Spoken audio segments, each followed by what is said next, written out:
Inayos na namin kayo sa bawat sandali ng aming pagkakas. Kasama ka namin, Diyos. Ikaw ang siyang dahilan, Panginoon, bakit kami nabubuhay. Ikaw ang dahilan, Panginoon, bakit kami nakakangiti. Bakit kami lumalakas. Bakit kami nakakatulog. Lord, salamat. Kahit sa kabila ng aming mga kawalan, nandiyan ka mo ang malalis ka. Lord, salamat po na sa umagang ito ka. Ang iyong banal na Espiritu o Diyos ay malayang nakakakilos sa aming kaligtaan. Kaya nga, O Diyos, kung meron ka nakikita ng balakid sa bawat sa amin, O Diyos, alisin ko po ito kung meron kami kaya bakit ng Panginoon mga hinanakit, galit, uot, hindi makakatawad. Lord, hayaan ko Panginoon na amin po ilagag sa iyo na pagkakatawa ng may-ari ng Diyos upang maranasan namin, Panginoon, ang iyong pong pagpapagaling, ang iyong pong pagpapalakas, ang iyong pagpapatawad at pagpapalakas, ang iyong pag-ibig. Lord, salamat po na sa bawat araw nararanasan namin ang iyong biyaya. Nabubuhay po kami dahil sa iyong Ikaw ang nagbibigay sa amin ng libreng hangin, ng libreng tubig, Panginoon, ng lahat po, Panginoon, na kailangan namin. Salamat po sa aming mga pamilya, Panginoon, na nagbibigay inspirasyon. Salamat po, God, sa mga trabaho na binibigay mo upang magkaroon ng hanap buhay ng mga puso. Salamat po, Diyos, na sa araw nito, lahat ng meron kami, kinikilala po namin na ibalit sa iyo.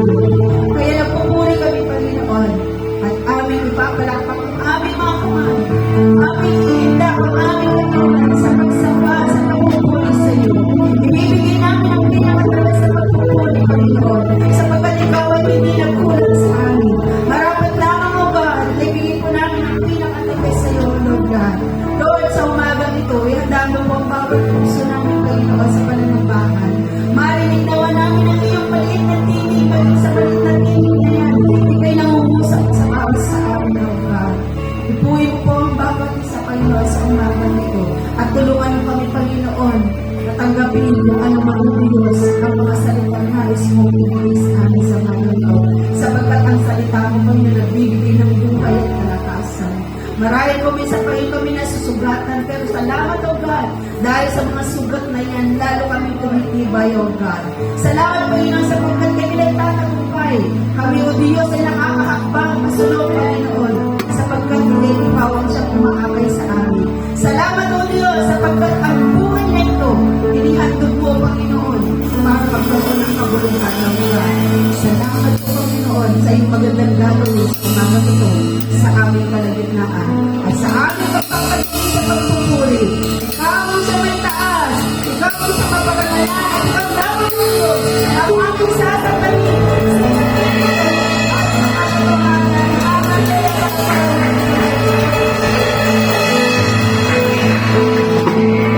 Amen. Tunay nga po, ang Panginoon na nagbibigay ng kagalahan. Hallelujah.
Hallelujah. Sabi ng kanta, ang lahat ay magsasaya, pero bakit nakikita niyo umiiyak po ako? Kasi kanina pa lang sa opening prayer, opening song, ramdam ko ang banal na espiritu na nasa ating kaligtaan. Amen! Sa mga nakalipas na araw, sa mga nakalipas na oras, marami akong naranasan na ang Panginoong Diyos lamang ang siyang nakapagbigay ng kagalakan. Amen. Kaya po ako napinaihit dahil sa galak, dahil sa saya, dahil alam ko, ay naman kahapon, pagdating namin dahil pinagdating na namin, ang Panginoong Diyos ang nagbibigay ng kagalakan at kasayahan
ay sapat na.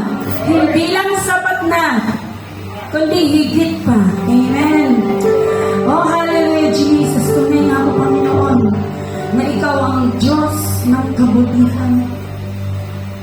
Oh, we worship you, Lord God. Salamat sa iyong banal na Espiritu na siyang patuloy na kumikilos sa mga lingkod. As we worship you, Father God, Lord, bawat isa sa amin, Panginoon, maramdaman yung katalangan ni pinagkakaloob mo sa bawat isa, Lord God. Oh, we worship you, Jesus. Hallelujah. Oh, napakabuti ng Panginoon.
Yes, Jesus.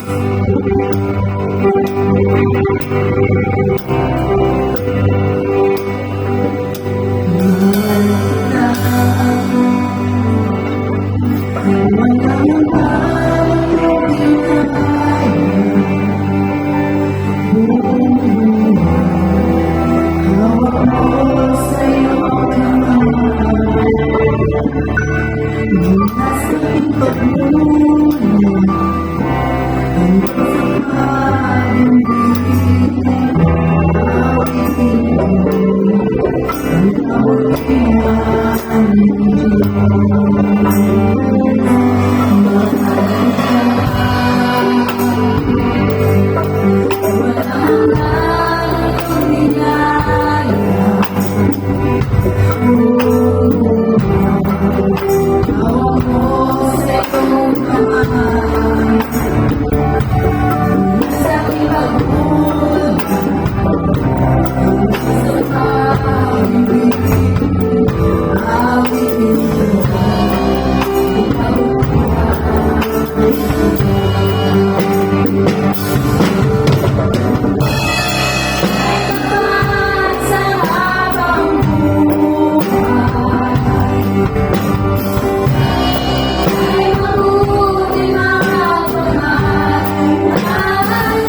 labanan kung ano yung gusto mo, Panginoon. Dahil ang gusto namin masunod ay ang aming kagustuhan sa aming mga sarili, Lord God. Minsan, Panginoon, may mga inuutos na sa amin na hindi namin nagagawa. Dahil may mga negative kami nasasabi, Panginoon, sa bawat mga pagsubok na ito.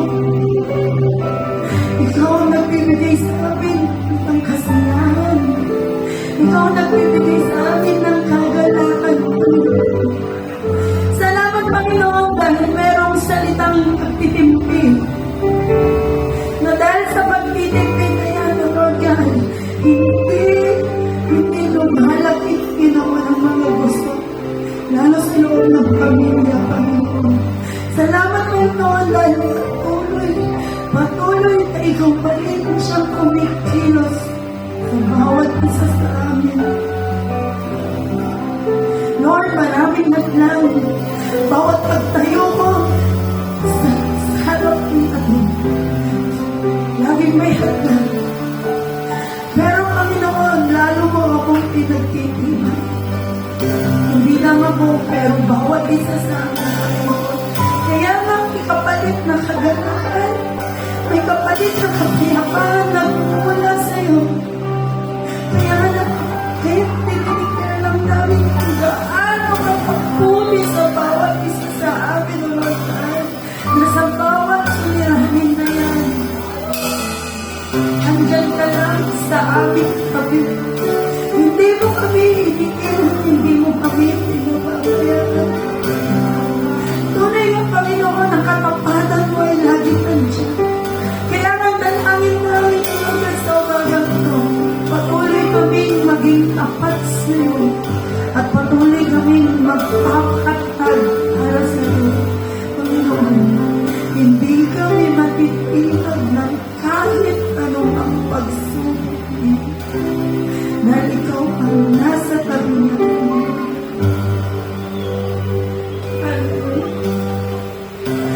Ika'y nagsama ko. Ika'y mabuti magpasa.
Napakasarap kong magpuri sa Panginoon. Amen po ba?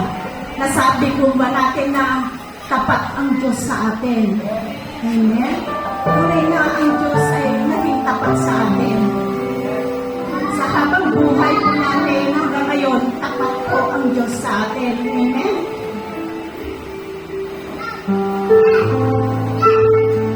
Atin mo na akong babasahin doon sa Lucas chapter 16 verse 10. Ang sabi niya dyan, ang mapagkakatiwalaan ng maliit na bagay ay pagkakatiwalaan ng malaking bagay. Amen? Kung pinagkatiwalaan po tayo sa loob ng isang linggo ng ating Diyos ng 100, magkano po ang sa Diyos? Amen? Dapat po, lahat po ng ating kinikita, ibalik po natin sa Diyos ang para sa Kanya. Para po maranasan po natin ang mga pagpapalang nakaraan sa atin. Pag po hindi natin ipinabalik sa Diyos ang para sa Kanya, nahahadlangan po ang pagpapala para sa atin. Amen? Yun po kasi ang sabi niya doon sa Malakay 3:10, di po ba? Na ibibigay natin ang buong-buo ang ating mga itapo. At nang sa ganon, maranasan natin ang pagbukas ng durungawan ng langit at ang pagpapala at para sa atin, di ba? Ang sabi niya dito, ang mapagkakatiwalaan ng maliit na bagay ay pagkakatiwalaan ng malaking bagay. At ang mandaraya sa maliit na bagay ay mandaraya rin sa malaking bagay. Kaya kung, sabi niya dito, at kung hindi kayo mapagkakatiwalaan sa kayamanan ng iba, sino magbibigay sa inyo ng talagang para sa inyo? Amen? Kung tayo pa napagkakatiwalaan ng mga maliliit na bagay, meron po tayong pag-asa na sa malalaking bagay ay pati pagkakatiwala rin ng Diyos sa atin. Amen? Salita po niya ito na dapat po nating panghawakan. Amen? Ako na po itaas ang ating mga kaloob at tayo po ay manalangin. Salamat po, Panginoon. Salamat sa iyong kabutihan sa amin. Salamat po, Panginoon, sa oras na ito. Oras ng paghahandog, Panginoon. Oras ng pagbibigay namin ng aming mga ikapulo, Lord God. Isang pribilehyo, Panginoon, na kami makapagkaloob. Pagkat ito po ang tanda na kami ngayon hindi mo iniiwan at pinababayaan man. Dahil kung hindi mo kami pinagpala, Panginoon, wala po kami ibibigay, Panginoon, ibabalik sa oras na ito. Ang pagbibigay namin, Panginoon, isang tanda na kami pinagpala mo sa loob ng isang linggo. Kaya marapat lamang, Panginoon, na ibalik namin ito sa iyo. Salamat po, Ama, sa iyong kabutihan sa amin. Salamat sa mga trabaho namin. Salamat sa lahat, Panginoon, ng source ng income ng aming mga kapatid. Patuloy mo silang pagpalain, Panginoon. Salamat po, O Lord. Pinupuri ka namin at pinapasalamatan sa makapangyarihang pangalan ni Jesus. Amen. Ayaw na po.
Muli tayo po ay magbahagi sa panalamunan.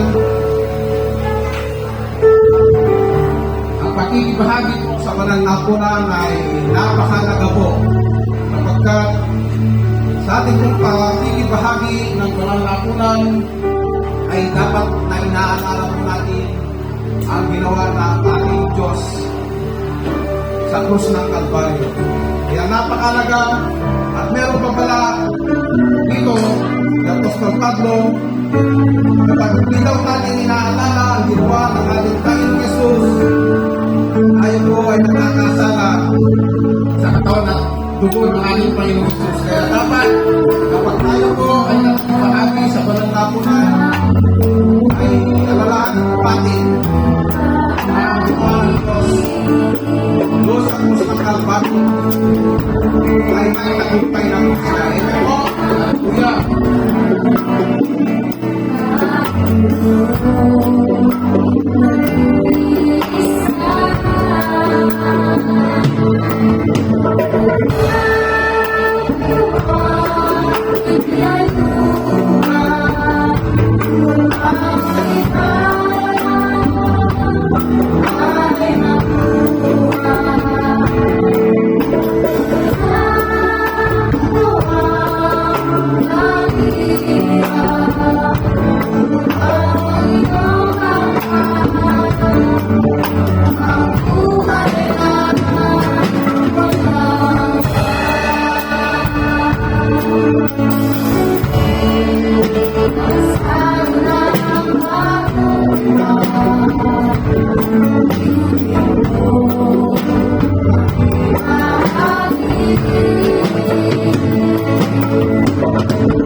Sabi ni Apostol Pablo sa kanyang sulat sa mga taga-Korinto at maging sa atin, sabi niya po dito, ito ang katuwang tinanggap ko sa Panginoon at ibinibigay ko naman sa inyo.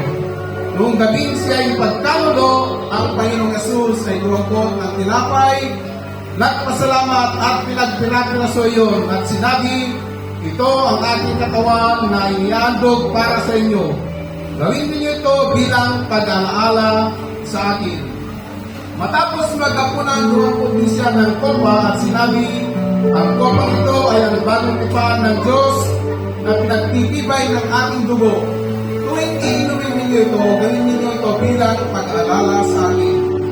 Sapagkat tuwing kakain kayo ng tinapay na ito at iinom sa kopang ito, ipinapahayag ninyo ang kamatayan ng Panginoon hanggang sa muling pagparito.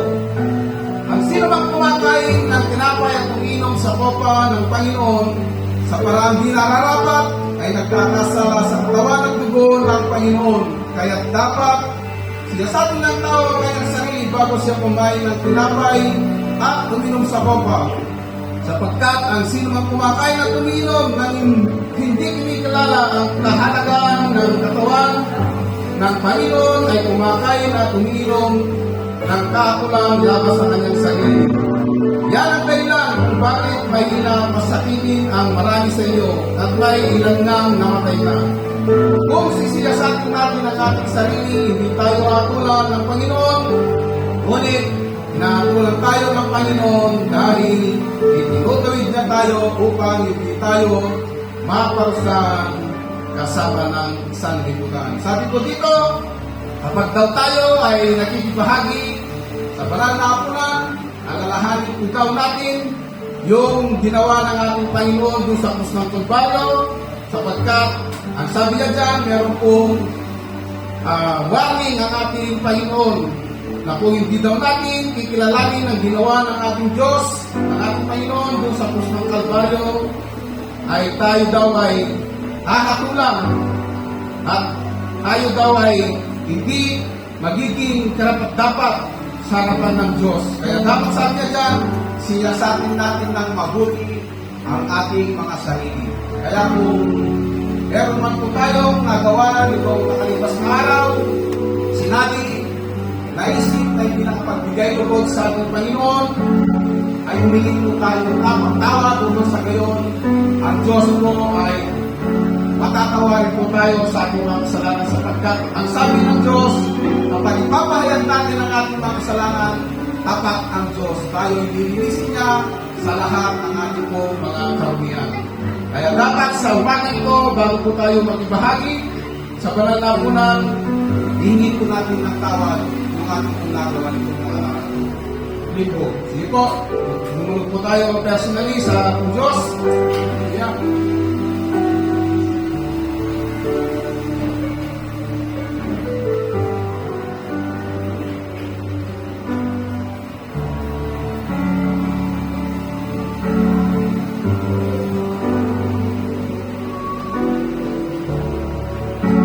Taas po natin ang tinapay. Ang tinapay na ito ay nagsisimbolo sa katawan ng ating Panginoong Yesus. Dahil sa katawan na ito, inialay niya ang kanyang sarili, inandog niya ang kanyang sarili para sa atin. Salamat sa katawan ng ating Panginoong Yesus na nabayubay doon sa krus ng Kalbaryo. Salamat din sa pagpaparusa ng mga sundalong Romano kapagkat ang layunin ng pagpaparusa ngayon ay sa kanyang mga sugat at tatay, lahat ng ating mga karamdaman at panguri ng mga sakit yan. Ang layunin ng mga sugat ngayon, hindi pa man dumarating sa atin, ay meron ng nakalaan na kagalingan sa lahat ng ating mga karamdaman. Kaya maraming salamat, Ama, sa iyong bugtong na anak na pinadala dito sa mundo ito at alay siya ng buhay para sa amin. Salamat po sa kanyang ginawa. Wala pong pag-aalay ng kanyang katawan. Wala pong kagalingan sa aming pong mga karamdaman. Kaya salamat po, inaalala po namin ang ginawa ng aming Panginoon Yesus doon sa krus ng Kalbaryo. Hindi pa man dumarating ang mga karamdaman. Lord, kami na po'y nagpapasalamat. Meron nang inilaan na kagalingan sa lahat po ng uri ng karamdaman. Kaya kapatid, kung meron pa mang ininda ng mga karamdaman o mga uri ng sakit yan, ang sabi ng Isaiah, sa kanyang mga lakay at sugat, tayo na po ay nagsipaggaling. Kaya panampalatayan po kapatid ang sinabi ng ating Panginoong Yesus. Maraming po salamat, Ama. Salamat po aming Panginoong Yesus. Kainin po natin ang tinapay.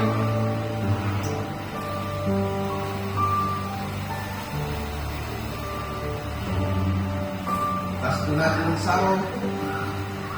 Ang sarong ito ay nagsisimbolo sa banal na dugo ng ating Panginoong Yesus. Salamat. Salamat sa kanyang banal na dugo, siyang tumigis, nabubo, doon sa krus ng Kalbaryo, sapagkat nasusulat, kung walang pagdugo ng dugo, wala pong kapatawaran ng aming mga kasalanan. Kaya salamat po, aming Panginoong Yesus, na nag-alay ng kanyang buhay para kami, Panginoon, ay tubusin sa lahat po ng aming mga karumihan. Salamat po sa paglilinis po sa aming mga kasalanan. Salamat sa iyong banal na dugo na sa tuwina kami na nakikibahagi sa banal na punan at inaalala po namin ang inyong ginawa. Kami po, Diyos, ay nilinis mula sa aming pong mga kasalanan.